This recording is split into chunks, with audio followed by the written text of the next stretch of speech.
지진의 강연자이신 배재대학교 이도영 교수님은 배재대학교 철도건설공학과 교수를 연용하시며 콘크리트 구조물 내집 설계 및 부산형 내진 성능 평가 연구 등을 진행 중이십니다. 지진의 발생 원인 및 국내외 지진 피해 사례를 참고하여 내진 설계 기본 개념을 알아보고 지진에 건지는 구조물의 설계 방법 및 기술에 대하여 교수님의 강연을 들어보도록 하겠습니다. 네, 박수로 맞이해주세요. 시작하면 될까요? 네.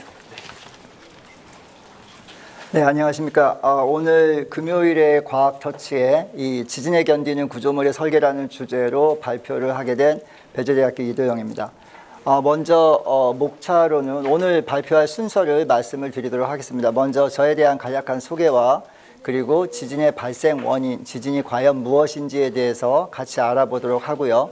그 다음에 이제 지진의 크기를 결정하는 규모와 진도에 대한 정의, 그리고 그 차이점이 무엇인지에 대해서 간략한 설명과 함께 우리나라와 국내외 가장 큰 지진들에 대한 지진 피해 사례를 통해서 어떠한 구조물의 손상이 발생을 하는지에 대한 설명과 함께 그와 같은 손상을 방지하기 위한 내진 설계 개념에 대해서 설명을 하도록 하겠습니다. 그 이후에 이 지진에 견디는 구조물의 설계 방법에 대한 간략한 소개와 함께 마지막으로 지진 대피 요령에 대해서 설명을 드리도록 그렇게 하겠습니다. 먼저 저는 우리나라의 한양대학교에서 학사와 석사를 마쳤고요. 그 다음에 영국의 임페리얼 칼리지 런던에서 석사와 박사를 마쳤습니다. 2001년부터 배재대학교 교수로 역임을 하고 있고요. 지진공학회 부회장과 교량 및 구조공학회 부회장, 한국연구재단의 전문위원, 그리고 현재 우리나라의 내진 설계 기준, 교량, 그 다음에 여러 가지 콘크리트 구조물, 강구조 구조물의 내진 설계 기준 집필위원을 역임하고 있습니다. 먼저 지진의 발생 원인에 대해서 간략하게 설명을 드리겠습니다. 지진의 발생 원인은 크게 두 가지로 구분할 수가 있습니다. 여러분들이 아마도 뉴스에서 많이 보셨겠지만 탄성 반발설이라는 것과 뒤에 설명을 할 판구조론, 이 두 가지로 지진의 발생 원인을 구분을 할 수가 있습니다. 먼저 이 탄성 반발설이라고 하는 것은 1906년도에 이 미국의 지질학자인 이 리드 교수에 의해서 지각 단층 구조 조사에 의한 지진의 원인을 규명한 이론입니다. 근본적인 이 이론의 근거로는 이 지진이 발생할 때 암석에 큰 에너지가 방출한다는 그런 개념을 가지고 있습니다. 먼저 여러분들이 아셔야 될 게 여러분들 고무줄을 아마 한번 좀 생각을 해보시면 될 것 같습니다. 고무줄이 요만한 고무줄이 있다고 가정을 했을 때 고무줄에다가 힘을 가하면 고무줄이 당연히 어떻게 되겠어요? 늘어나겠죠? 그러다가 그 힘을 제거를 하면 고무줄이 다시 원래 상태로 돌아옵니다. 그래서 힘을 가했다가 제거를 했을 때 원래 상태로 돌아오는 성질이 바로 탄성입니다. 그래서 모든 재료나 모든 물체는 탄성의 성질을 가지고 있습니다. 다만 그 탄성의 크기, 그 양이 다를 뿐입니다.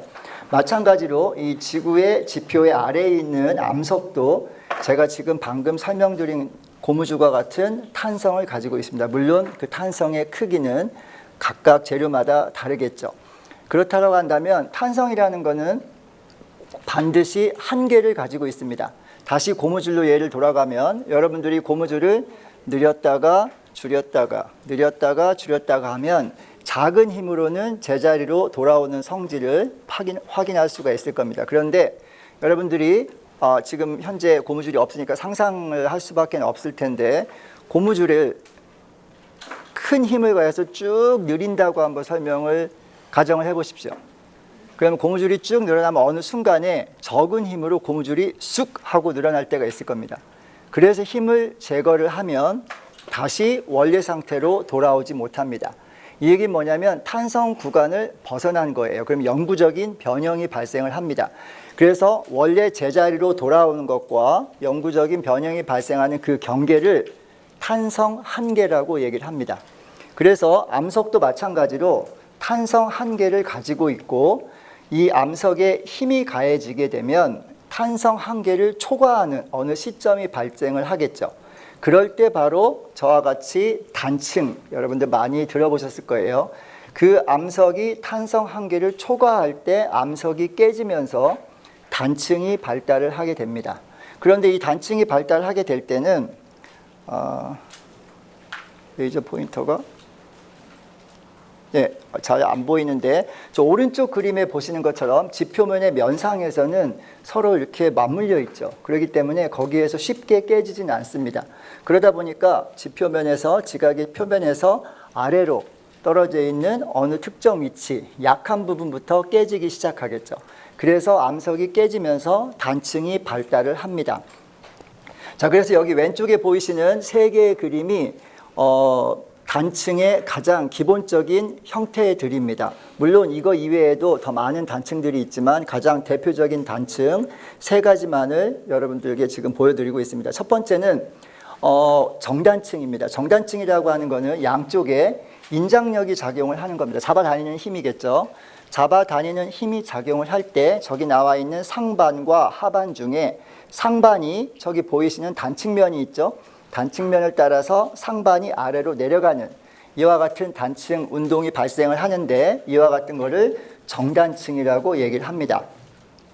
두 번째 보는 그림에서는 보시는 것처럼 횡방향으로 압축력이 작용을 할 때 지금 보시는 것처럼 상반이 단층면을 따라서 위로 올라가는 현상이 발생을 하는데요. 이와 같은 움직임에 의한 단층을 역단층이라고 얘기를 합니다.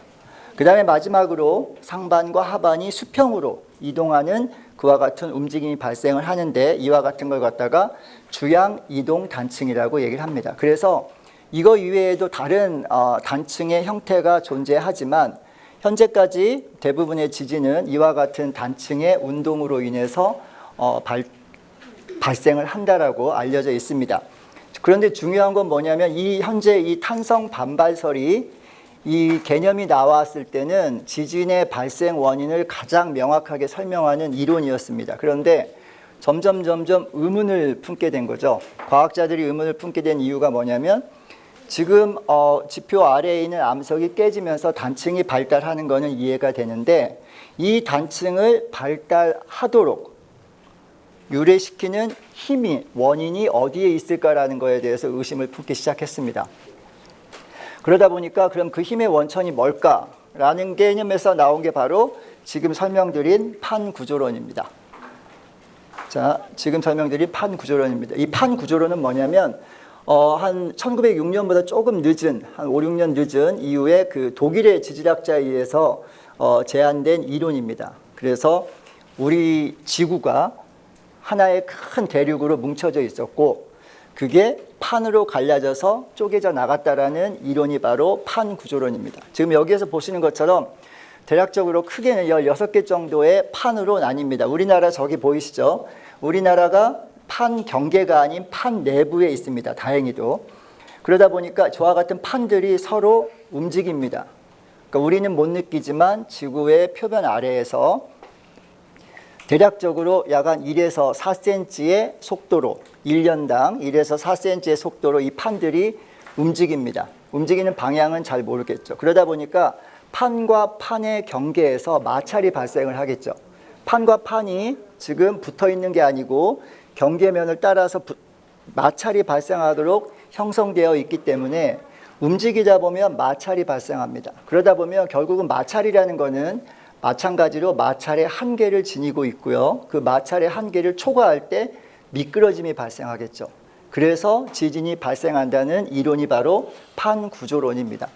그래서 이 판구조론을 보면은 실제적으로 현재까지의 그 대륙 이동설이 정석으로 받아들여지기 때문에 탄성 반발론보다는 이와 같은 판구조론이 지진의 발생 원인을 더 명확하게 설명을 해준다라고 해서 지금은 대부분의 지진 발생 원인이 이와 같은 판구조론으로 받아들여지고 있습니다. 중요한 거는 지금 보시는 이 판구조론에서 보시는 것처럼 우리나라는 다행히도 판 경계가 아닌 판 내부에 위치하고 있습니다. 그런데 일본은 저기 보시는 것처럼 저 오른쪽 끝이죠. 퍼시픽 플레이트라고 되어 있는 경우 여기가 태평양 판이고요. 그 다음에 우리나라가 속해 있는 유라시아 판이 있습니다. 그 다음에 필리핀 판이 있고요. 요 세 개가 판이 겹쳐 있는 곳에 일본이 위치해 있습니다. 그러다 보니까 아무래도 일본에서는 굉장히 크고 작은 지진이 매우 많이 발생을 하고 있는 상황이죠. 그래서 대부분의 지진은 여기 보이는 여러 개의 판들의 경계면에서 지진이 발생을 합니다. 그래서 판경계 지진과 판내부 지진으로 나뉩니다. 가끔씩 여러분들께서 뉴스를 보실 때 국내나 국외의 지진 피해 사례에 대해서 뉴스가 발생을 할 때 판경계 지진과 판내부 지진 이렇게 나오는 게 있는데 바로 그게 판구조론에 의해서 발생되는 지진이라고 생각하시면 되겠습니다. 자, 그래서 여기 이와 같은 판구조론이 중요한 이유가 지금 여기 보이시는 그림이 있습니다. 여기에 지금 좀 희미하지만 노란색의 선을 따라서 있는 게 바로 판경계입니다. 아까 좀 전에 보여드린 슬라이드에서 판경계를 노란색으로 표시를 했습니다. 그런데 보시는 것처럼 지금 여기 태평양판을 쭉 따라서 태평양판의 경계를 따라서 굉장히 많은 빨간 점들이 모여져 있죠. 여기 보이시는 거는 굉장히 큰 지진들만을 모여놓은 겁니다. 전 세계적으로 1900년에서 2013년까지의 지진을 조사를 한 거고요. 이 태평양판의 경계에 이 휴화산하고 활화산을 포함해서 화산이 약 한 전 세계의 75%가 몰려 있다고 합니다. 그러다 보니까 이와 같은 환태평양 이 판에서 굉장히 많은 지진, 지금까지 역사 지진 중에 대략적으로 약 한 85% 이상이 이 태평양 판의 경계에서 발생을 했다고 합니다.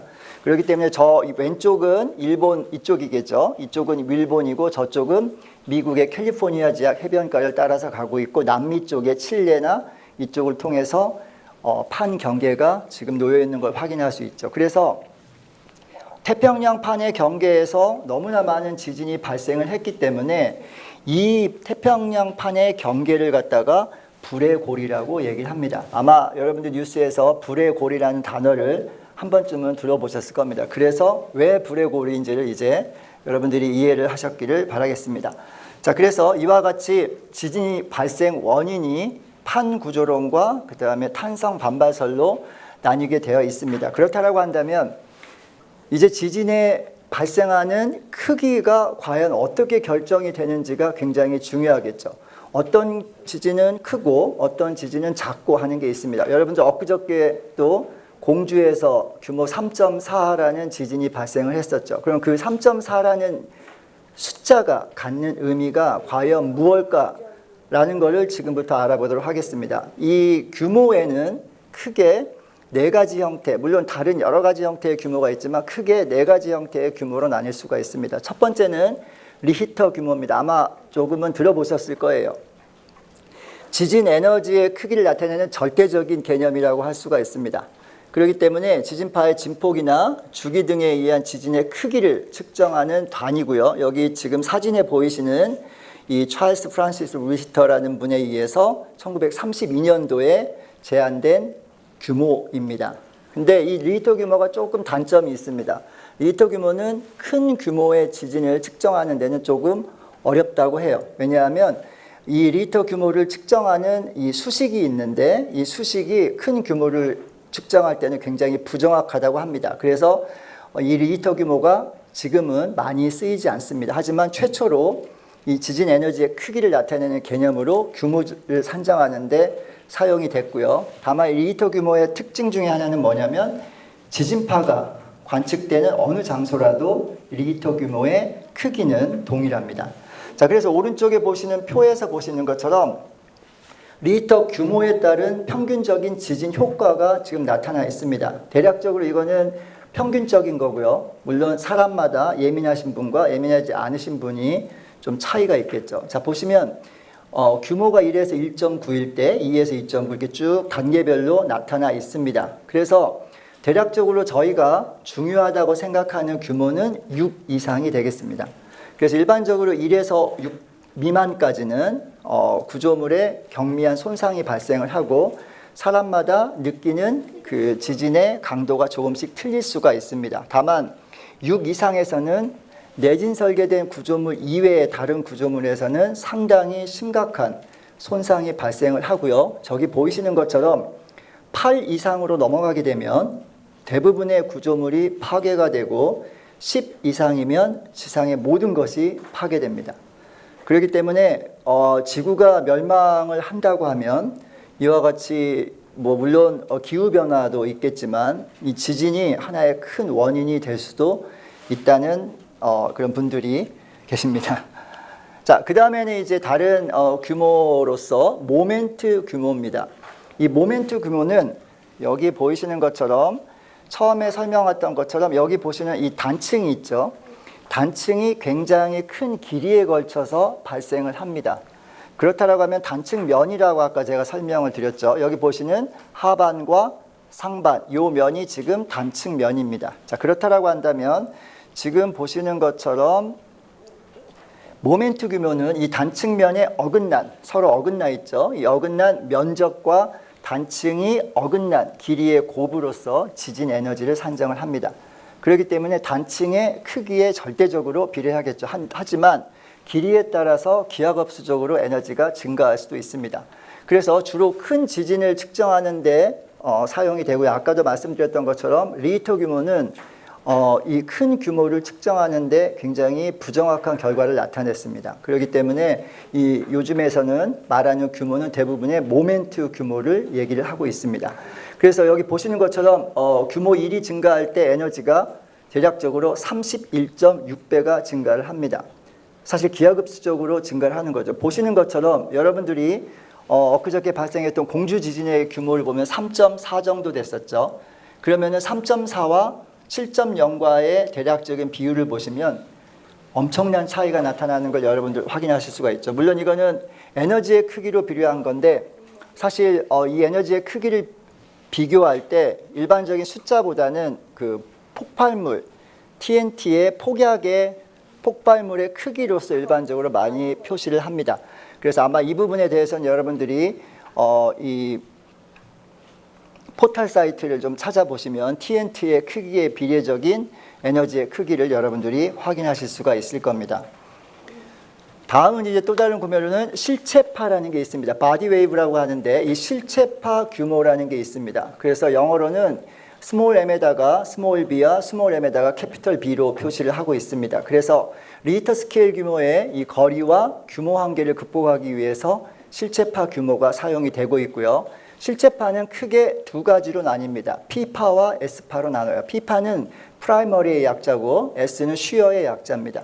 즉 지진이 발생을 하게 되면 지진이 발생한 곳에서 제일 먼저 빠르게 관측소로 도달되는 파가 바로 P파입니다. 그래서 보시는 것처럼 초당 5에서 8km의 전파 속도로 진행이 돼요. 그런데 이 P파는 실제적으로 구조물이나 어떤 지표면에 있는 다른 구조에 큰 피해를 입히지는 않습니다.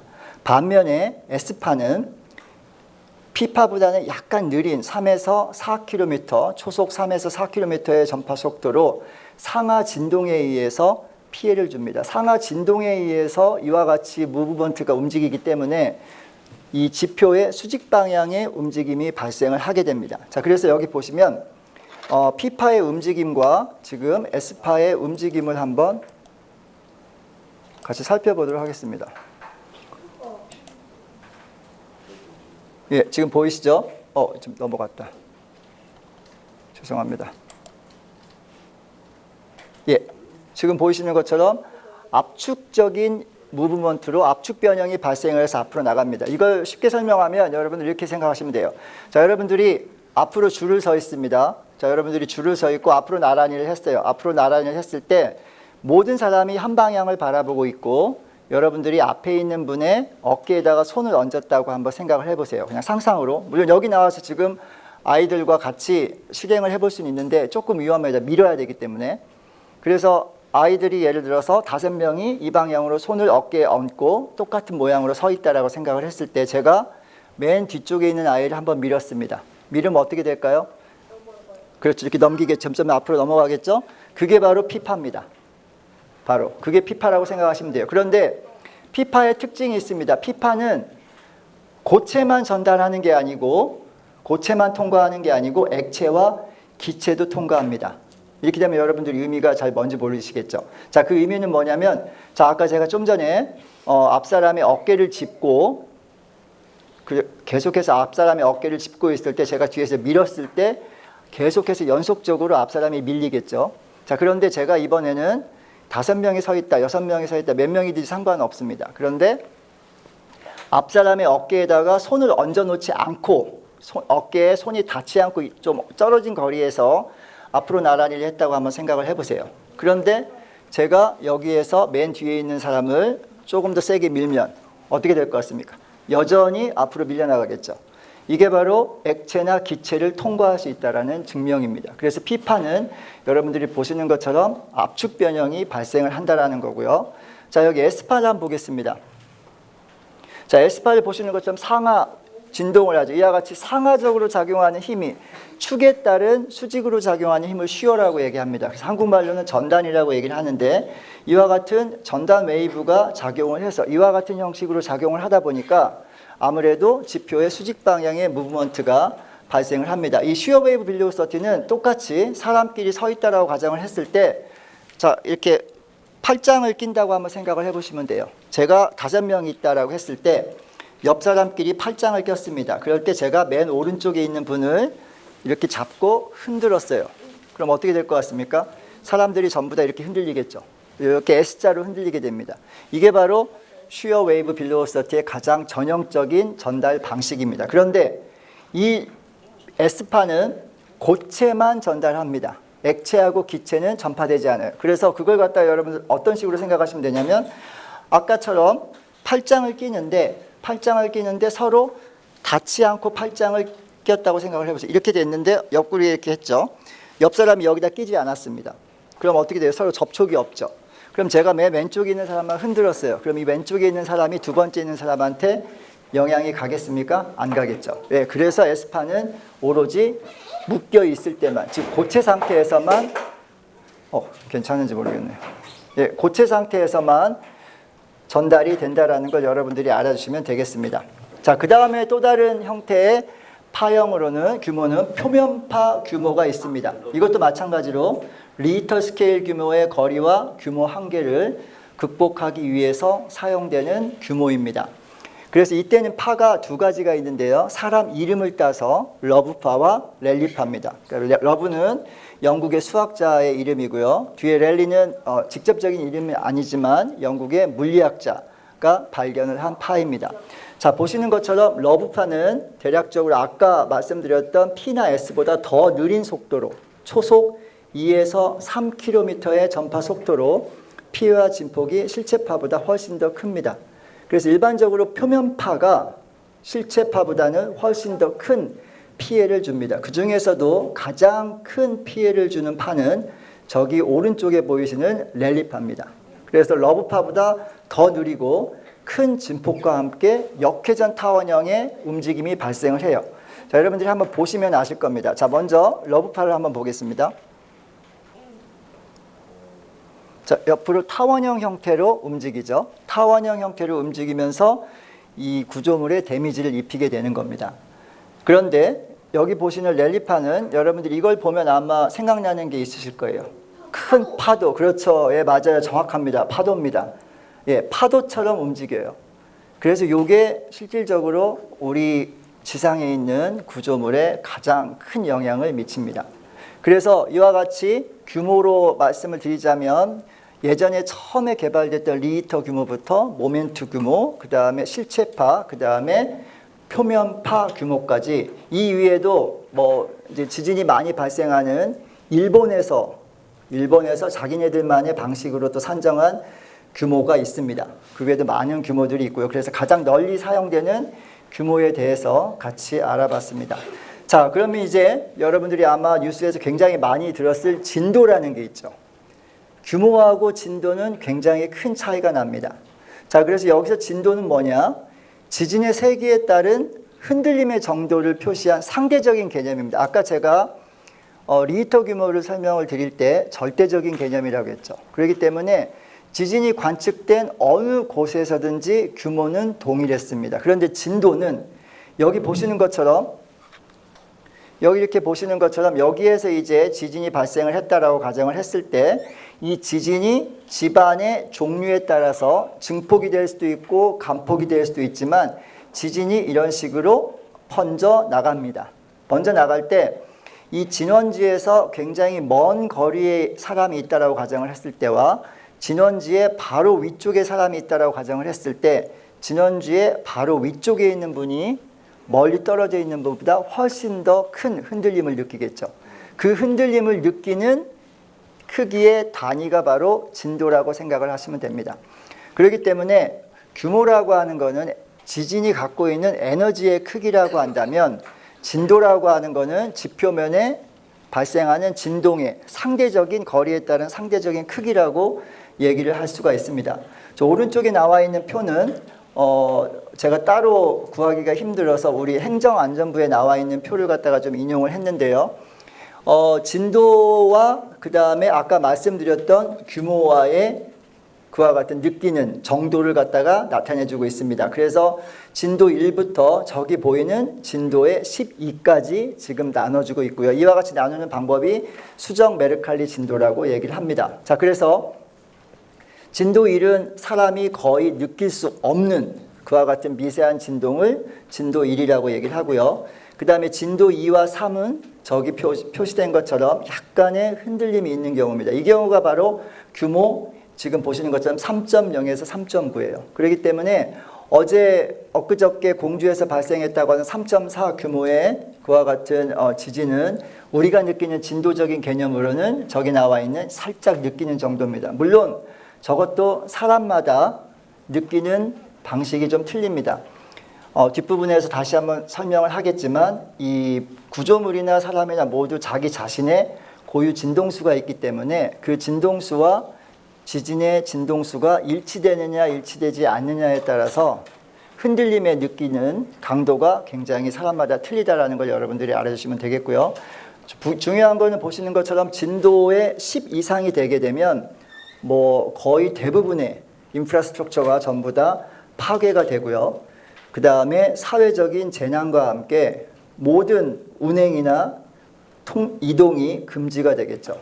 그렇기 때문에 굉장히 사회적인 큰 재난으로 번질 수가 있습니다. 특히 우리나라 같은 경우에 큰 지진이 오는 경우에는 아직까지 경험이 없어서 이와 같은 대피나 아니면 재난에 대한 대비가 아직은 일본이나 미국처럼 체계화되어 있지 않아서 조금 걱정이 되는 부분이 있습니다. 물론 행안부에서 그동안 2016년도와 17년도 경주와 포항 지진에 의해서 백서를 마련을 했지만 현재까지 제대로 그 매뉴얼이 원활하게 이용되고 있지는 않는 상태입니다.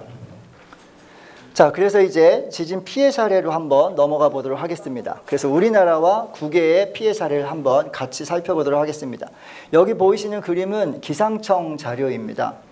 그래서 기상청 자료를 보시는 것처럼 지금 예전보다는 요즘에 지진의 발생 빈도가 굉장히 높은 거를 확인을 할 수 있고, 오른쪽 그림에 보이시는 것처럼 우리나라의 경상도 지역에 굉장히 많은 지진이 발생한 거를 여러분들 확인을 할 수가 있습니다. 아까도 말씀드렸던 것처럼 판 구조론에서 여러분들께 설명을 드렸던 것처럼 우리나라의 지진은 판 경계 지진이 아니고 판 내부 지진입니다. 그렇기 때문에 지진의 발생 빈도가 상대적으로 낮고 재발 주기, 즉 재현 주기겠죠. 재현 주기가 조금 긴 편에 속합니다. 그런데 역사적인 기록에 보면 삼국사기나 여기 보이는 조선왕조실록에도 굉장히 많은 역사 지진 기록이 있습니다. 그 역사 지진 기록에 따르면 뭐 건물이 집이 흔들렸다든지 땅이 뭐 흔들렸다든지 뭐가 무너졌다든지 이런 것들이 상세하게 기록되어 있어요. 그 얘기는 뭐냐면 우리가 생각하기에는 진도적인 표현이겠죠. 규모적인 표현이 아니고, 옛날에는 수학의 발전을 하지 않았기 때문에 그래서 사람이 느끼는 상대적인 개념으로 기술되어 있었습니다. 그래서 여러분들 아마 살펴보시면 여기저기에서 우리나라의 역사 지진에 대해서 아마 살펴보실 수 있을 겁니다. 자, 우리나라에서 사실 1978년 이전까지는 계측이 제대로 이루어지지 않았습니다. 물론 일본이 우리나라를 지배하던 식민지 시대에 일본이 남겨놓은 계측기가 따로 있었어요. 하지만 그거는 일본에 의해서 계측이 수행된 거기 때문에 우리나라에서 실제적으로 우리나라 자체의 기상청이나 지질자원연구원 등에서 우리나라 자체의 이 지진을 계측하기 시작한 것은 1978년입니다. 그래서 1978년부터 98년까지 대략적으로 한 20년간은 아날로그 관측 시대라고 얘기를 하고 있어요. 이때 관측된 지진의 연평균 발생 횟수는 19.2회였습니다. 그러다가 요즘은 여러분도 아시다시피 IT가 굉장히 많이 발전을 했죠. 그래서 1999년 이후부터는 이제 디지털 관측 시대로 넘어갔습니다. 이 디지털 관측 시대에서는 이 연평균 47.7회의 지진이 발생을 합니다. 이 아날로그보다 디지털이 훨씬 더 정확하겠죠. 아무래도 이 지진을 디텍트하는 기술이 굉장히 좋기 때문에 아무래도 그 이전의 아날로그 시대보다는 디지털 시대에 이 연평균 발생 횟수가 높아진 근본적인 이유라고 할 수가 있겠습니다. 자, 그래서 우리나라에 조금 크다는 지진이죠. 국외에 비해서는 상당히 작지만 우리나라에 크다는 지진들을 좀 살펴보면 그나마 사진이 남아있는 지진이라고 할 수가 있겠습니다. 먼저 1936년에 발생한 쌍계사 지진이 있습니다. 이 진앙지는 지리산이었고요. 규모가 5.1이었습니다. 그래서 우리나라 전체에서 진동이 감지됐다는 기록이 남아 있습니다. 그래서 보시는 것처럼 문화재와 건물의 피해가 흑백 사진으로 일부 남아 있는 것을 확인할 수가 있었습니다. 다음은 이제 아마도 들어보셨을 1978년도의 홍성 지진입니다. 그래서 진앙지는 충남 홍성이고요. 규모는 5.0이었고 건물 피해와 그다음에 성곽, 도로 파손 등이 보고가 됐습니다. 자, 그다음에 이제 2007년의 오대산 지진입니다. 이게 실제적으로 우리나라의 내진 설계의 획기적인 그와 같은 전환점이 된 지진이라고 할 수가 있습니다. 그 이유 중에 하나가 뭐냐면 강원도 평창의 진앙지고요. 규모는 상대적으로 작았습니다. 4.8.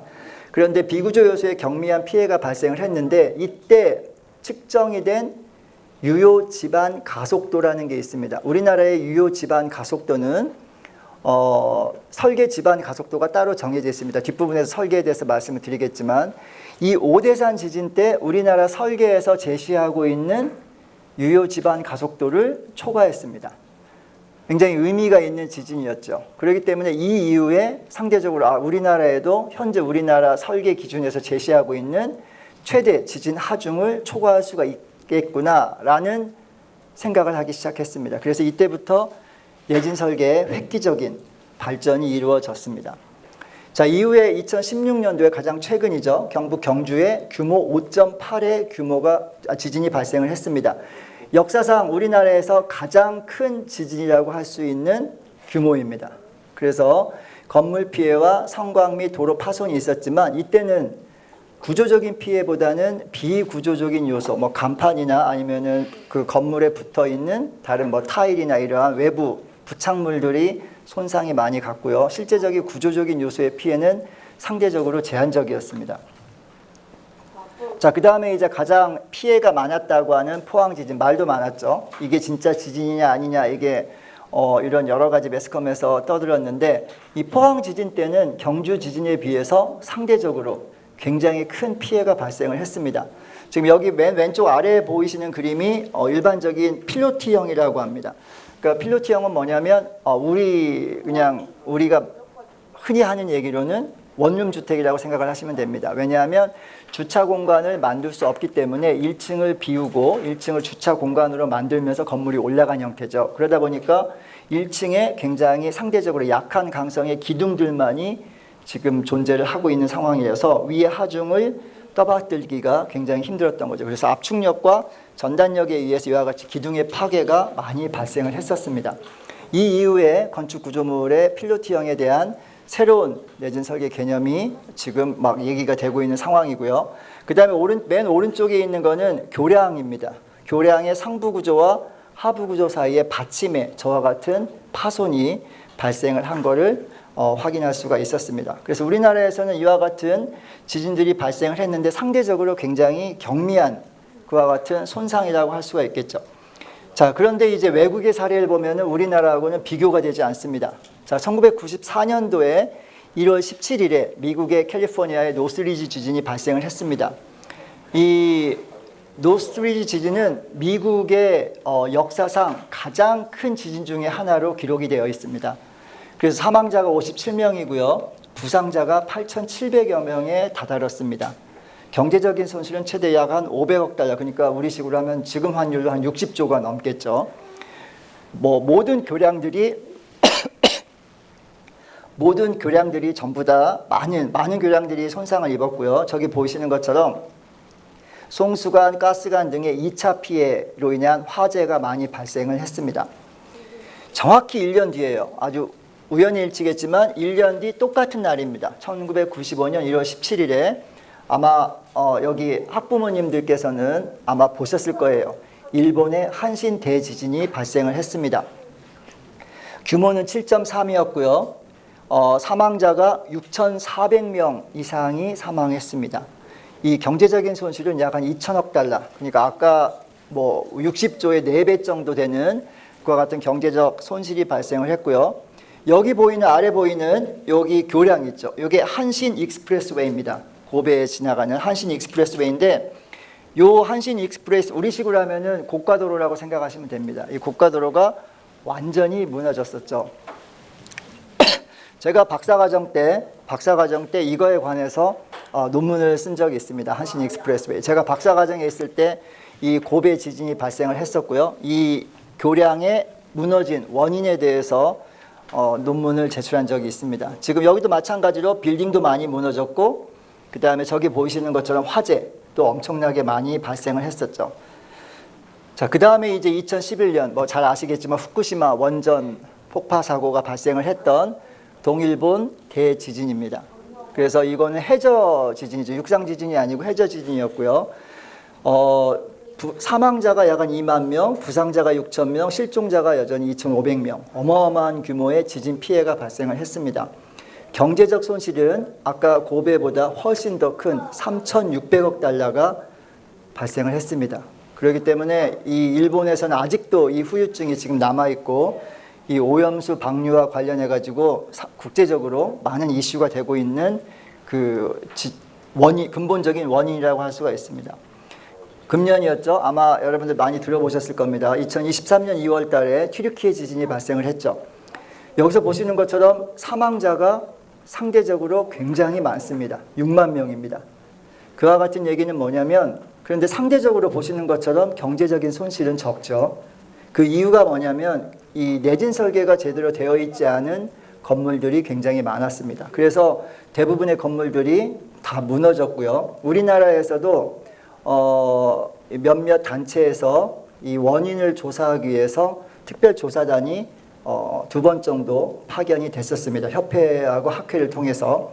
저기 오른쪽 맨 하단에 보이시는 그림을 살펴보시면 앞쪽에 있는 건물은 무너졌는데 뒤쪽에 있는 건물은 그대로 살아있죠.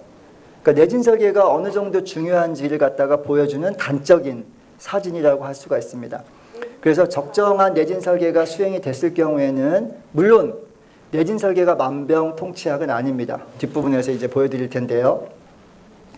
물론 내진 설계가 만병통치약은 아니지만 어느 정도의 손상을 조절을 할 수 있는 단계에는 이를 수가 있다는 겁니다.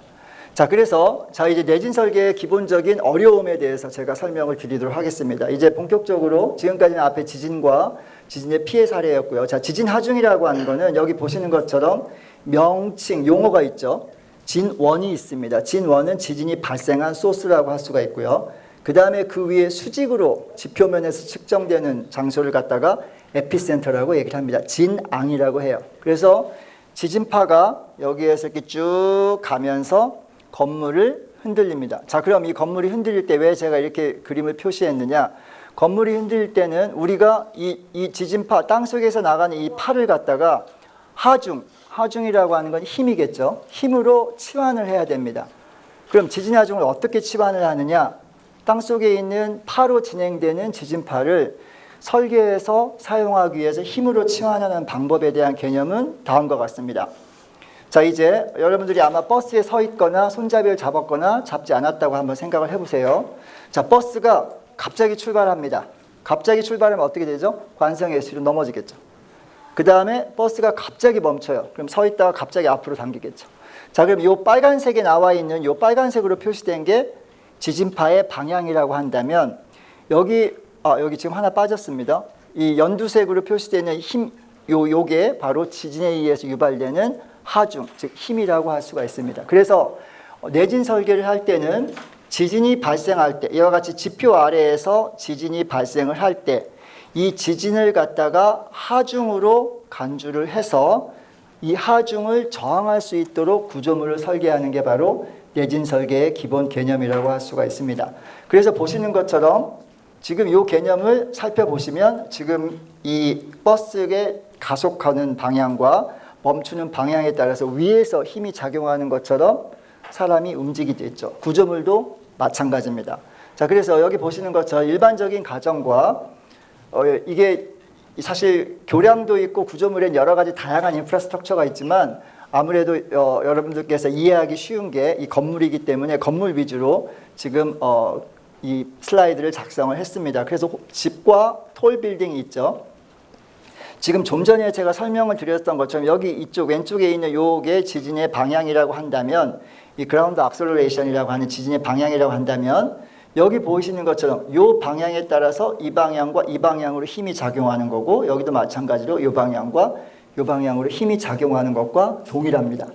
그래서 이 지진을 갖다가 힘으로 환산을 할 때 이와 같은 방법에 의해서 지진 하중을 결정을 합니다. 그래서 기본적인 이 물리학의 제1법칙이죠. 힘의 제1법칙 F는 ma, 즉 질량에다가 가속도를 곱해서 지진 하중을 산정을 하고요. 그래서 이 내진 설계는 이 구조물의 강도가 지진 하중을 충분히 저항할 수 있도록 하는 게 내진 설계의 가장 기본적인 개념이라고 할 수가 있겠습니다.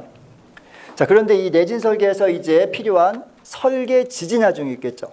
각 나라마다 설계 지진 하중이 있습니다. 왜냐하면 아까 제가 좀 전에 설명드렸던 것처럼 판 경계에 있는 나라와 판 내부에 있는 나라가 지진을 겪는 빈도나 지진의 크기가 다르다라고 설명을 드렸었습니다. 자, 그렇다면 여기 지금 사진에 보이는 게 저는 가보지는 못했지만 독일의 아우토반이라고 합니다. 아마 들어보셨을 거예요.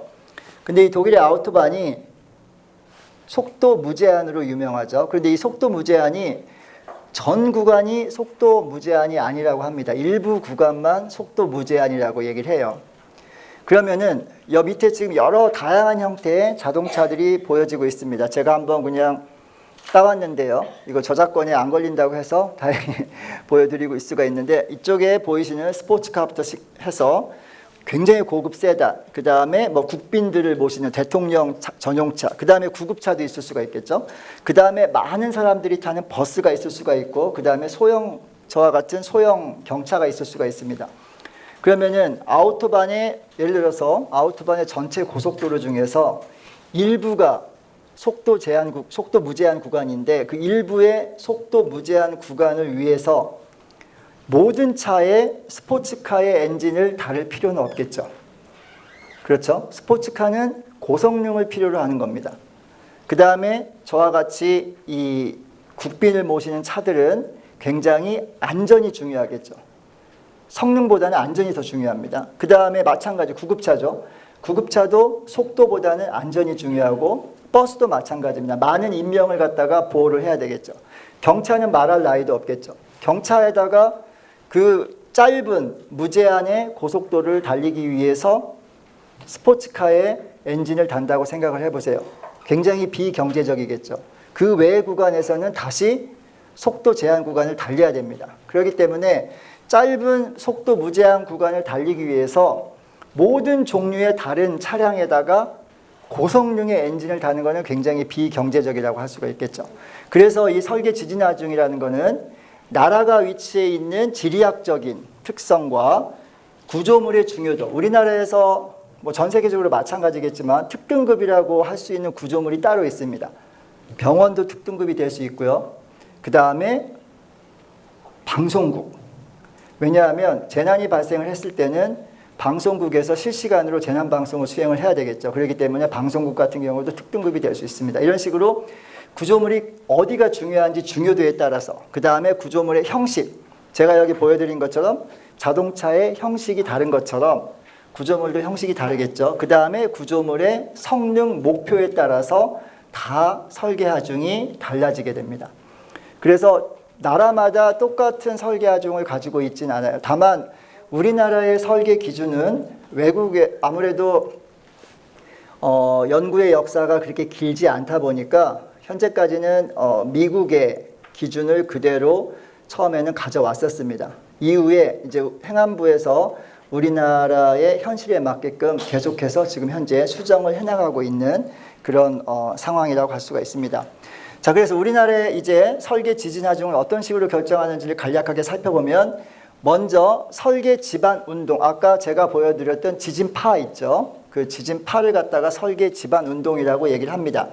그래서 이 설계 지반 운동의 수준은 평균 재현 주기에 따라 나뉩니다. 그래서 여기 보이시는 지금 7개의 재현 주기에 따른 지진 지반 운동으로 구분을 하고 있고요. 물론 50년 만에 한 번 일어나는 거하고 4,800년 만에 한 번 일어나는 거하고 어떤 게 훨씬 더 크겠습니까? 당연히 4,800년 만에 한 번 오는 지진이 50년마다 오는 지진보다 훨씬 더 크겠죠. 그래서 이와 같은 지반운동, 아까 좀 전에 보여드렸던 슬라이드에서처럼 구조물의 중요도나 성능 목표에 따라서 설정을 하도록 그렇게 되어 있습니다. 일반적인 대부분의 우리나라 구조물, 인프라스트럭처의 구조물은 1000년을 기본적인 기준으로 하고 있습니다.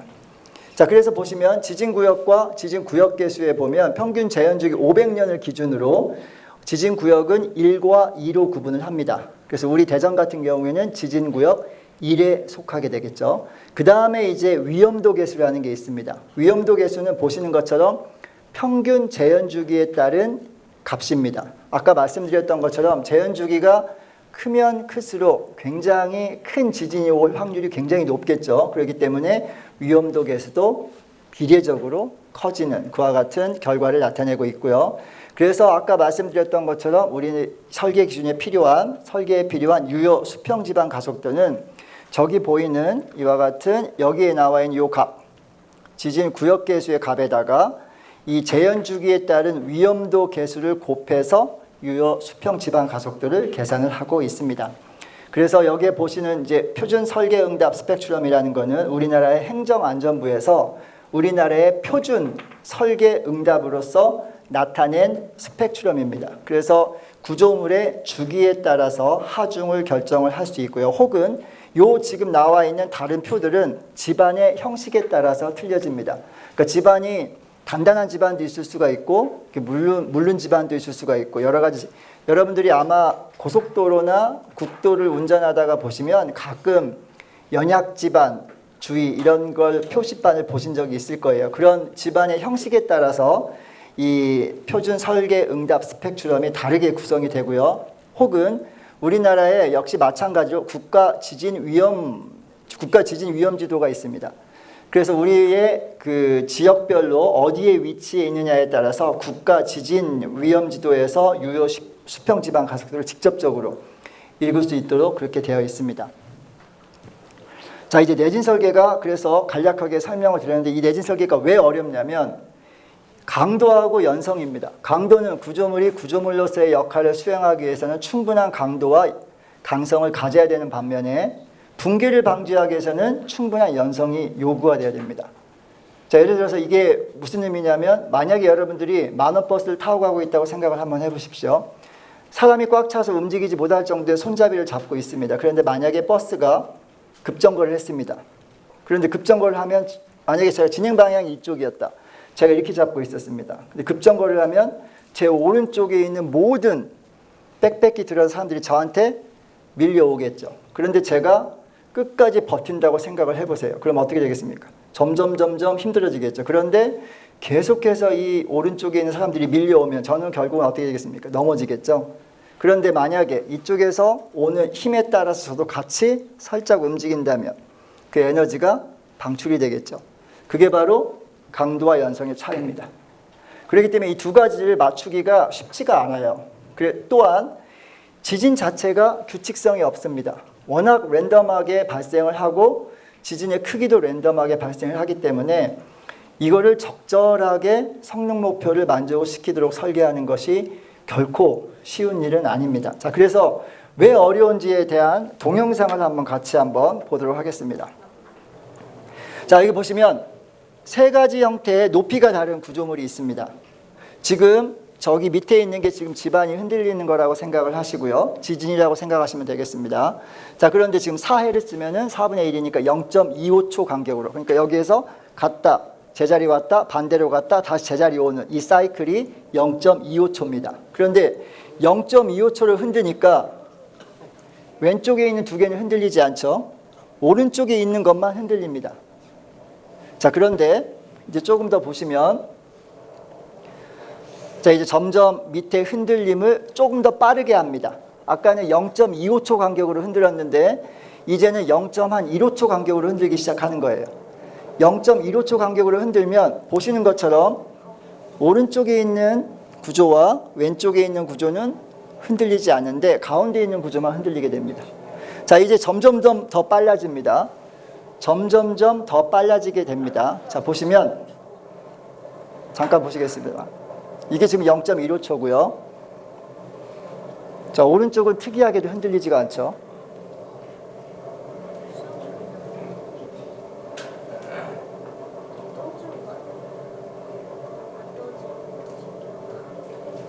예. 자, 이제 점점 더 빨라집니다. 굉장히 숏 피리어드라고 하죠. 짧은 주기로 움직일 때. 자, 이렇게 되니까 오른쪽에 있는 두 개의 구조는 흔들리지 않죠. 그런데 맨 왼쪽에 있는 구조만 흔들립니다. 요게 뭐냐면, 예, 지금 이거 다 보셨죠? 요게 뭐냐면 구조물이 가지고 있는 주기와 지진파가 가지고 있는 주기의 특성에 따라서 흔들림이 달라집니다. 그렇기 때문에 지진이 왔을 때 무조건적으로 높은 빌딩이 무너진다 이렇게 생각할 게 아니고요. 무조건 작은 빌딩이 무너진다 이것도 아닙니다. 지진파가 가지고 있는 주파수의 특성에 따라서 그 영향의 정도가 틀려집니다. 그렇기 때문에 어떤 경우에 만약에 맨 처음에 흔들렸던 것처럼 0.25초 정도의, 물론 이건 예입니다. 의 주기로 지진파가 왔다라고 했을 때는 낮은 건물들은 살아남겠죠. 높은 건물만 손상을 입습니다. 반대로 굉장히 주기가 짧은 0.1초, 0.05초 주기의 지진이 왔을 때는 보시는 것처럼 오히려 높은 건물은 전혀 손상을 입지 않고 낮은 건물 두 개만 손상을 입습니다. 그렇기 때문에 어떤 지진파가 올지 모르는 상황에서 견디도록 설계를 해야 되겠죠. 그러니까 지진 설계가 굉장히 어렵습니다. 자, 그래서 보면 성능에 따라서 설계를 합니다. 그래서 완전한 기능 수행을 할 수 있는 수준인지 아니면 약간의 손상은 입었지만 즉시 거주가 가능한 손상인지 아니면 외부적으로 구조 요소에 큰 손상이 있었지만 인명은 안전하게 보호가 되는지 아니면 사람이 살 수는 없지만 붕괴는 방지할 수 있는 수준인지에 따라서 성능 목표를 다르게 설계를 하고 있습니다. 그런데 우리나라도 지금 이와 같은 성능 목표에 따른 설계를 건축물에서 수행을 하고 있는데 근본적으로 외국하고의 차이점이 있습니다. 외국은 이와 같은 성능에 따른 설계를 아주 오래전부터 실시를 해왔어요. 그 이유 중에 하나가 뭐냐면 보험과 관련이 되어 있습니다. 만약에 제가 제 건물을 완전한 기능 수행 수준으로 설계를 했다. 그래서 건물을 이와 같이 올렸다라고 한다면 완전한 기능 수행 수준에 대해서 설계가 되었기 때문에 상대적으로 굉장히 적은 보험료를 냅니다. 그런데 만약에 구조물이 낮은 수준의 성능에 대해서 설계를 됐다. 그러면 보험료를 제가 납부할 때 보험회사에서 굉장히 높은 보험료를 요구를 하겠죠. 왜? 네 구조물, 네 빌딩은 지진이 이 정도의 지진이 왔을 때 이런 손상을 입으니까 우리가 상대적으로 더 많은 보험료를 너한테 줘야 돼. 그러니까 아무래도 네가 더 보험료를 많이 납부해야 돼. 이렇게 되겠죠. 그래서 이와 같이 성능 목표에 따른 설계는 보험과 관련이 되어 있습니다. 우리나라도 풍수에 따른 보험이 있었어요. 그런데 그게 지금 현재 많이 원활하게 사람들이 사용을 하고 있지는 않습니다. 그래서 우리나라도 없는 건 아니지만 아직 제도가 조금 미비하다는 점을 좀 알아두시면 되겠고요. 자, 그래서 마지막으로 이제 지진에 견디는 구조물의 설계 방법입니다. 이 지진에 견디는 구조물의 설계 방법은 크게 세 가지로 나뉩니다. 내진과 재진과 면진이에요. 여러분들이 여기 보셔서 아시겠지만 내진 구조는 아무런 장비가 들어가지 않은 상황에서 오로지 구조물의 부재의 상세만으로 지진 하중을 저항하는 구조를 내진 구조라고 얘기를 합니다. 재진 구조는 댐핑이라는 거예요. 예를 들어서 댐핑이 뭐냐면 가장 쉬운 얘기를 여러분들이 조그만한 이 다라이 수대에다가 물이 들어있다고 한번 생각을 해보세요. 그래서 물을 흔들면 물이 이렇게 출렁출렁 움직이죠. 요게 에너지를 흡수를 해줍니다. 그와 같은 댐퍼 역할을 해주는 장치가 여기에 들어갑니다. 이와 같이. 이 댐퍼는 크게 두 가지로 나뉩니다. 능동적인 제어와 수동적인 제어 댐퍼로 나뉘는데 뒷부분에 다시 한번 설명을 드리겠고요. 면진 구조는 구조물을 여기 보시는 것처럼 집안과 완전히 분리를 시킵니다. 그래서 집안의 흔들림을 완전히 전달할 수 없도록 하는 구조가 면진 구조라고 할 수가 있습니다.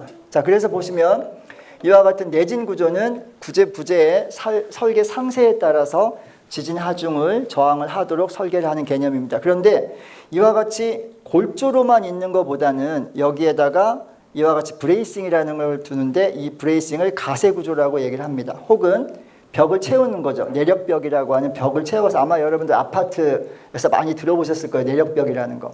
내력벽은 이걸 갖다가 다른 말로 슈어월이라고 하는데 이 내력벽이 있음으로 인해서 횡방향의 하중을 저항하는 능력이 굉장히 커집니다. 기본적으로 아파트는 내력 벽체가 있어요. 여러분들 그 엘리베이터가 있죠. 엘리베이터가 코어로 되어 있고 그게 다 벽체로 이루어져 있습니다. 그게 횡방향 하중을 굉장히 크게 지지를 하겠죠. 그거 이외에도 다른 내력벽이 있으면 지진에 의해서 발생하는 횡방향 하중, 아까 제가 말씀드렸죠. 자동차가 급 출발하거나 급 점거할 때 어떠한 지진 하중이 발생되는지 그와 같은 횡하중을 갖다가 저항을 할 수가 있습니다. 자, 그래서 여기 보시는 것처럼 뭐 대표적으로 그 여러분들 시카고 같은 데 가면은 시어스 타워나 이런 큰 빌딩들이 있죠. 거기가 지진에 굉장히 취약하기 때문에 이와 같이 구조물의 겉표면에 가세 구조를 둬서 흔들림을 방지를 해주고요. 혹은 두 번째 그림에서 보시는 것처럼 내력벽을 통해서 흔들림을 방지를 해줍니다. 자, 그래서 보면 이게 순서가 조금 잘못됐긴 한데 먼저 일본에서 실험된 실물 사이즈에 대한 이 흔들림을 한번 살펴보도록 하겠습니다. 자, 지진이 발생을 하게 되면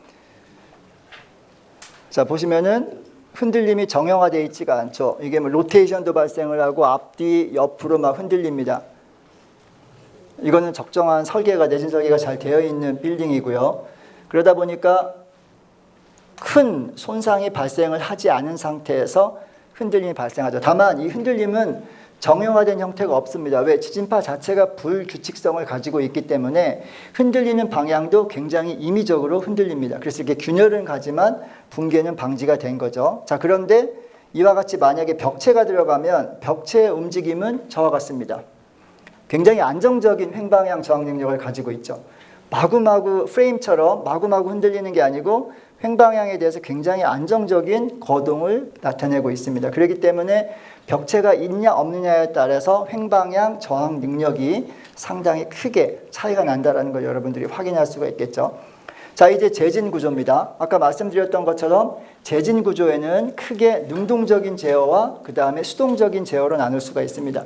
자, 여기 그림에 보시는 것처럼 능동적인 제어라고 하는 거는 지진에 의해서 구조물의 진동에 대응하는 그 제어 장치를 통해서 진동을 저감시키는 그와 같은 구조를 능동적인 그 재진 구조라고 할 수가 있습니다. 그래서 능동적인 재진 구조에는 보시는 것처럼 점성 댐퍼를 사용하거나 저기 오른쪽에 마찰 댐퍼 또는 강제 댐퍼의 형태가 있습니다. 그래서 이와 같은 댐퍼의 형태를 구조물 내에 여러 위치에 설치를 함으로써 진동을 갖다가 감소시켜주는 그와 같은 역할을 합니다. 자, 그래서 여기 보시는 동영상은 지금 하나는 지금 재진 장치가 없는 경우가 하나는 재진 장치가 있는 경우입니다. 자, 그래서 한번 흔들어 보도록 하겠습니다. 자, 흔들어 보면 왼쪽에 재진 장치가 없는 경우는 계속해서 흔들림이 점점점 커지죠. 그런데 오른쪽에 재진 장치가 있는 경우는 흔들림이 순간적으로 감소를 합니다. 하지만 이와 같은 점성 댐퍼는 속도에 비례를 합니다. 그렇기 때문에 유압으로 주로 많이 움직이는데 지진이 오는 속도를 사실 디텍트하기가 그렇게 쉽지만은 않기 때문에 실제 구조물, 이건 지금 모형이기 때문에 어느 정도의 효과가 있는지를 보여주는 거지 실제 구조물에 들어갔을 때 과연 이렇게 모형에서 보여주는 거에 그런 어떤 드라마틱한 효과가 있느냐, 그건 조금 별개입니다. 어쨌건 이와 같은 재진 장치를 통해서 어쨌건 진동을 저감을 시켜줄 수 있다는 거고요. 이 재진 구조 중에 아까 말씀드린 수동 제어가 있습니다. 자, 여기 보시면 아마 가보셨을 분도 계실지 모르겠지만 저는 못 가봤습니다. 타이베이 101 건물이 있는데 여기 아주 굉장히 유명한 건물입니다. 86층하고 92층 사이에 저기 노란색으로 원형에 들어가서 보시는 것처럼 약 한 600톤짜리의 원형 그 질량 덩어리가 있습니다. 저 무게가 600톤입니다. 그걸 매달아 놨어요. 저와 같이 부가적인 장치를 통해서 진동을 감소시켜주는 제어를 수동 제어라고 얘기를 합니다. 그래서 이 수동 제어를 보시면 동영상을 한번 같이 살펴보도록 하겠습니다. 자, 여기 일단은 처음에 추를 갖다가 움직이지 않게끔 해놓은 상태에서 흔들립니다. 같이 움직이죠. 왜? 추가 역할을 하고 있지 않습니다. 그렇기 때문에 지금 보시는 것처럼 두 개의 구조가 똑같은 형태로 쉐이킹이 발생을 하는 걸 여러분들이 확인할 수가 있습니다. 자, 그런데 이제 추를 갖다가 역할을 할 수 있도록 한번 만들어 놓고 움직임을 확인해 보겠습니다. 예, 보시는 것처럼 추에 의해서 진동이 순간적으로 저감되죠. 흔들림이 저감되는 반면에 왼쪽에 있는 구조는 여전히 흔들리고 있습니다. 이와 같은 장치를 갖다가 동조 질량 감색이라고 얘기를 합니다. 그래서 TMD라고 얘기를 해요. Tuned Mass Damper라고 얘기를 합니다. 이 Tuned Mass Damper는 일반적으로 능동적인 제어가 아닌 수동적인 제어라고 할 수가 있습니다. 자, 이제 마지막으로 면진 구조입니다. 아까도 말씀을 드렸던 것처럼 구조물을 지반과 분리를 해서 이 지진의 흔들림이 구조물로 전달되는 것을 완전히 최소화하는 그와 같은 구조를 면진 구조라고 얘기를 합니다. 그래서 주로 구조물의 밑면에 여기 사진에 보이시는 것과 같은 이와 같은 면진 장치, 이와 같은 면진 장치를 설치를 해서 지반의 흔들림을 구조물로 전달되지 않도록 하는 구조를 면진 구조라고 얘기를 합니다. 일본 같은 경우에는 일반적인 가정주택에도 이 면진 구조를 사용해서 건설하는 경우가 굉장히 많다고 합니다. 자, 그래서 이 면진 구조의 차이점을 한번 살펴보면 마찬가지로 동영상을 한번 살펴보시면 왼쪽은 그냥 일반적인 구조입니다. 오른쪽은 면진 구조가 된 경우예요. 그래서 한번 살펴보도록 하겠습니다. 자, 왼쪽은 점점점 흔들리기 시작하죠. 또 오른쪽은 여전히 흔들리지 않습니다. 그 이유 중에 하나가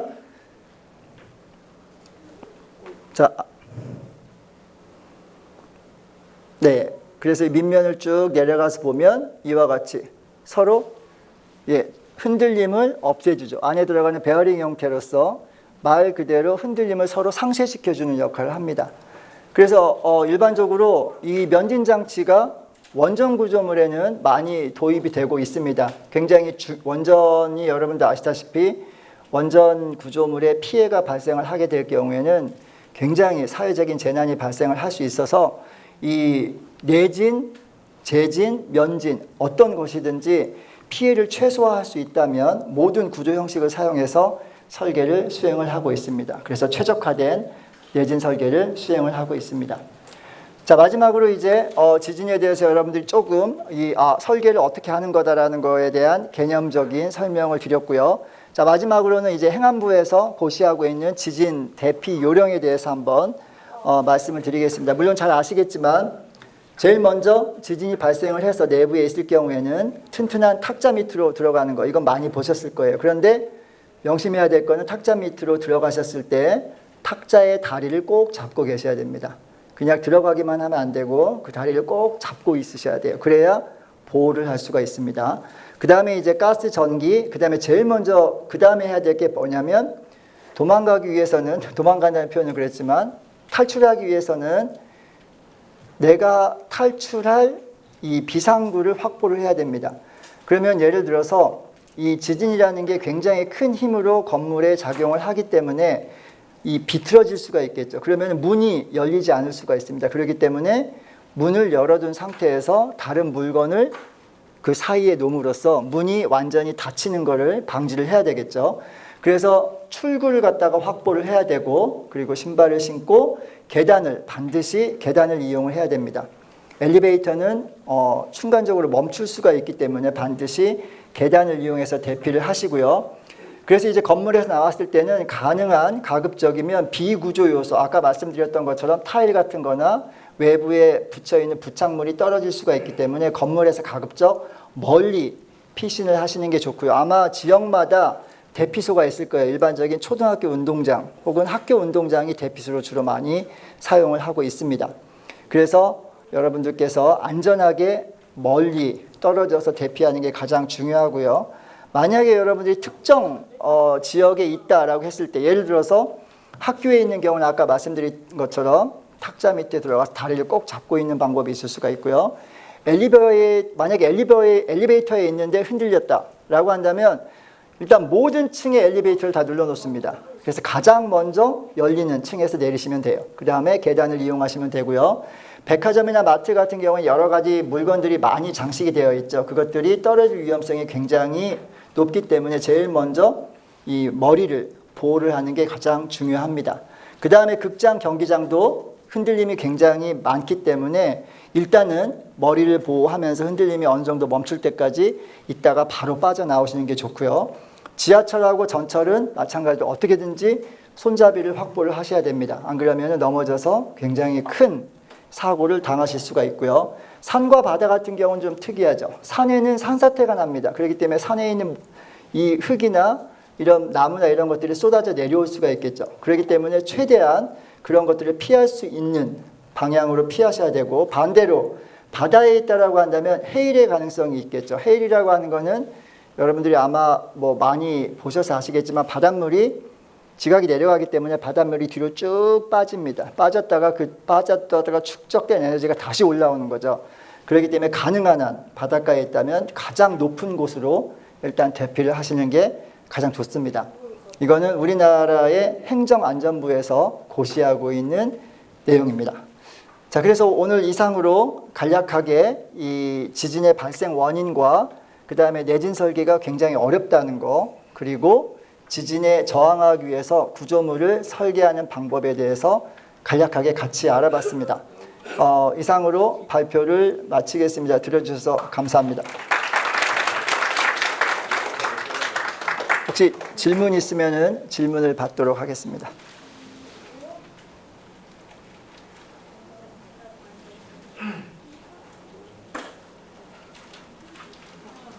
네. 혹시 그 진동파가 전달될 때 그 매질에 따라서 주파수가 바뀌기도 하나요? 네, 그렇습니다. 네, 집안의 형식에 따라서 이제 안반 노드에서 저희가 일반적으로 안반 노드에서 지진파가 발생을 했다라고 가정을 했을 때 이 매질, 그 집안의 물성이죠. 집안의 그 예를 들어 소일이라고 하는데 저희는 그 소일 프로퍼티가 어떤 거에 따라서 틀립니다. 그러니까 오면서 이렇게 바뀔 수도 있다. 예, 바뀔 수가 있습니다. 그렇기 때문에 어떤 매질을 지나느냐에 따라서 표면에서 측정되는 지진파는 커질 수도 있고 작아질 수도 있고 그렇습니다.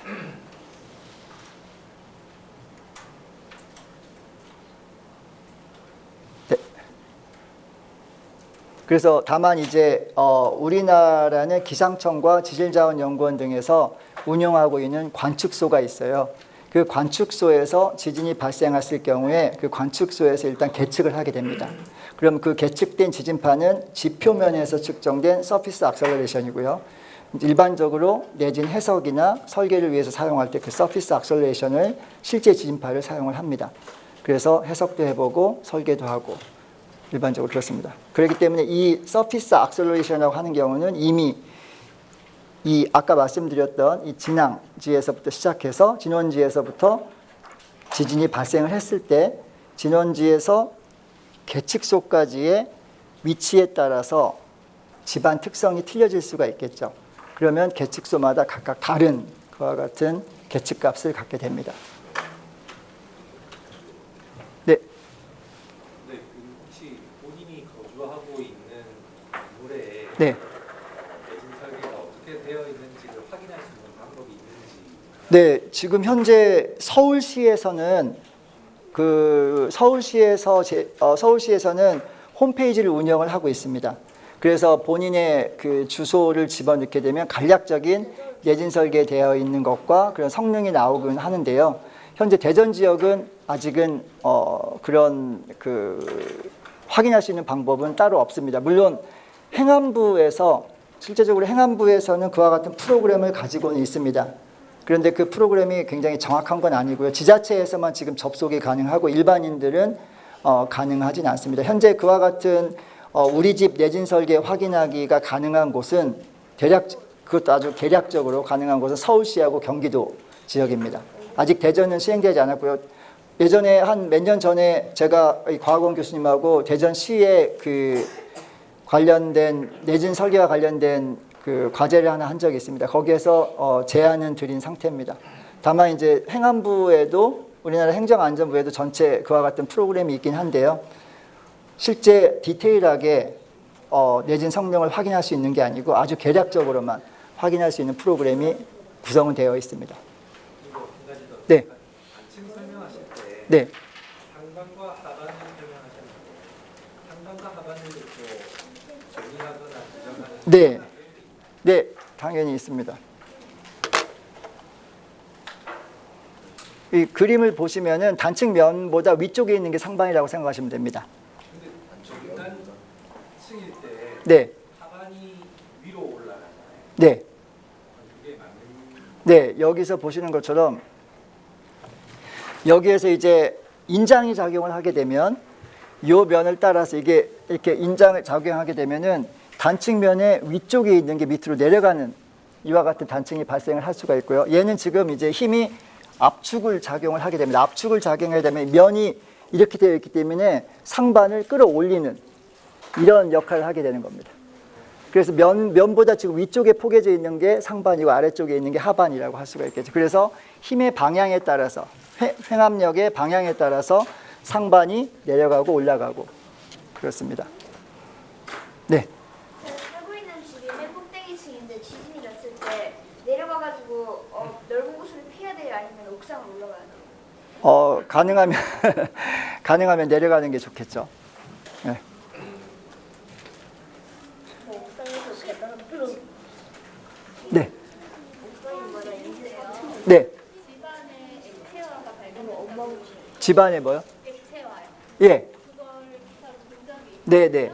그러면은 그런 집안의 액체화는 네. 그 지진으로 인해서 일어나는 네, 그거를 갖다가 액상화라고 얘기를 합니다. 한국말로는 액상화라고 얘기를 하는데 일반적인 그 느슨한 사질토, 그러니까 이 집안 아래에는 여러 가지 형태의 그 형식이 있는데요. 그 모래 형태의 사질토가 있고, 그다음에 소프트 클레이가 있고요. 근데 이 사질토에는 느슨한 경우가 있고, 그 마찰각이 있습니다. 그 마찰 그 조립자의 밀입자에 의해서 마찰이 생기는데. 촘촘히 있는 경우와 느슨하게, 예를 들어서 이제 여러분들이 조그마한 용기에 쌀을 가득 담은 경우와 쌀을 적게 담았다고 하면 좀 쌀은 느슨하잖아요. 그런데 꽉꽉 눌러서 닫으면 굉장히 조밀하잖아요. 그 차이입니다. 그런데 느슨한 경우에 액체가 들어가게 되면은 확 퍼지게 되겠죠. 그런 걸 갖다가 액상화라고 얘기를 합니다. 그래서 반드시 집안의 액상화는 설계에서 검토해야 될 항목 중에 하나입니다. 그럼 그렇게 액상화된 집안이 다시 단단해지기도 해요? 예, 액상화는 이제 대책 공법이 여러 가지가 있습니다. 뭐 어떤 다른 그 액체 같은 걸 주입을 해서 단단하게 한다든지 아니면 연약 지방 같은 경우에 이제 말뚝을 받는다든지 해서 계량 공법을 시행을 하는 거죠. 네, 네, 그 해안가에서 만약에 지진이 일어났는데 제가 만약에 고치고 건물 옥상에 있어요. 네, 그런데 해안가 부근에서 일어난 거라 쓰나미가 오고 네, 그 다음에 하필 그 진도가 이 고층 건물에 딱 맞는 진동주여가지고 음. 고층 건물이 부서질 위기에 처했으면은 네. 내려가는 게 더 살 위험이 좋아지나요? 아니면 그냥 그 자리에 있는 게 더 살 수 있는 가능성이 올라가요? 예, 굉장히 어려운 질문을 하셨습니다. 저 같으면 최대한 빠른 속도로 내려가서 높은 데로 올라갈 것 같아요. 다시. 예. 정답은 아니지만 굉장히 어려운 질문입니다. 사실 판단하기는 굉장히 어려워요. 그게 그리고 네? 네, 주변이 다 아파트면 아무래도 일단은 집 밖으로 나오는 게 가장 안전하겠죠. 예, 물론 해안가에서 좀 떨어져 있다는 전제하에 내가 그러니까 집 밖으로 나와서 다른 곳을 이동할 수 있는 충분한 시간적인 여유가 있다고 하는 경우에 한해서는 나오는 게 좋겠죠. 근데 만약에 그렇지 않은 경우, 시간적인 여유가 없다라고 할 때 이미 그러니까 쓰나미라는 표현보다는 지진 해열이라는 표현을 쓰세요. 우리말로는 지진 해열입니다. 일본말로 쓰나미고. 그러니까 추나미라고 하죠. 그게 고유 명사긴 해요, 사실은. 그러니까 쓰나미라는 게 일본 단어로는 쓰나미지만 영어로는 T로 시작되는 TSUJI로서 추나미라고 얘기를 합니다. 그러니까 고유 명사예요, 어떻게 보면. 우리 말로는 지진 해일이라고 얘기를 하기 때문에 지진 해일이라는 표현이 우리나라에서는 더 좋고요. 근데 만약에 지진 해일이 이미 오고 있는 상황이라고 한다면 사실은 나가는 게 더 위험할 수도 있겠죠. 굉장히 어려운 질문입니다. 저도 경험해 보지 못했기 때문에 뭐라고 확답을 드릴 수 없는 질문입니다. 네. 네. 포항 지진건 궁금해서 그런데 네. 당시 매스컴에서도 이제 실험 연구소에서 이제 실험 때문에 발생했다. 네. 전문가로서 어떻게 보시는지 어떻게 결론을 어떻게 나는지. 그거는 굉장히 조금 민감한 질문이셔가지고 제가 대답을 드릴 수 있을 것 같지는 않습니다. 물론 뭐 매스컴에서는 그 이제 물 주입 공법 때문에 그 압력으로 인해서 그런 지진이 발생을 했다라고 하는데 사실 저희 입장에서는 저희 같은 그냥 그 구조 엔지니어 입장에서는 지진으로 생각을 하고 있습니다. 그 이후에 그 실험이 거의 불타는 그 지역 주민들 반대하고 불타는 걸로 알고 있는데 그 네. 그런 유사한 지진은 거의 발생하지 않고 있잖아요. 아마도 그러겠죠. 만약에 그 영향이 있었을 수도 있기 때문에 그게 만약에 1%의 가능성이라도 있었다라고 한다면 그거를 미연에 방지하는 게 좋지 않을까 싶습니다. 네. 네. 만약에 건물에 옥상에 올라가 있었는데 그 건물은 붕괴되고 있었고 분열이 막 가고 있었고요. 아래쪽에는 1m짜리 깊이의 수영장이 있었다면은 그 수영장으로 뛰어들어가지고 뛰어드는 게 더 할 위험이 더할 가능성이 있다면 아니면 최대한 빠르게 내려가는 게 글쎄요, 만약에 깊이가 1m라고 한다면 계산을 해보면 되지 않을까요? 이미 근데 건물이 부서지고 있으니까 예, 그러니까 만약에 뛰어내렸다라고 했을 경우에 이게 이제 조금 더 중학교나 고등학교를 가면 그 물리학의 법칙이 있어요. 물리학의 법칙에 따라서 내가 어느 정도의 위치에 있을 때 내 몸무게가 있고요. 중력 가속도가 있죠. 우리는 모든 사람들은 중력을 받고 있죠. 중력 가속도가 있고 내 몸무게가 있기 때문에 내가 떨어지는 속도를 계산할 수 있고 떨어질 때 운동량을 계산할 수 있어요. 그럼 과연 내가 1m의 수영장으로 떨어졌을 때 그 깊이가 내가 떨어지는 이 위치 에너지, 운동 에너지로 변환되겠죠. 요거를 커버할 수 있을 만큼 깊을까를 한번 생각을 해보시는 게 좋을 것 같아요. 만약에 제가 보기에 1m 가지고 부족할 것 같아요. 높이가 굉장히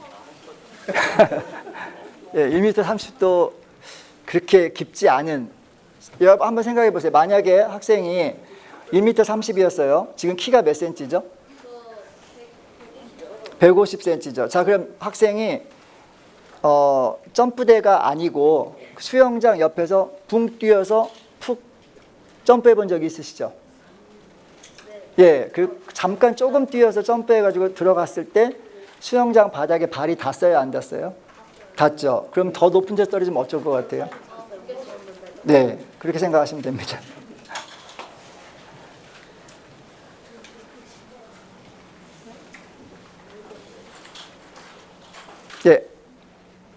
예, 추가 질문 없으십니까? 예, 추가 질문 없으시면은 늦게까지 이 강연을 들으시느라 고생들 많으셨습니다. 조심히 돌아가시고 즐거운 주말 보내시기 바라겠습니다. 감사합니다.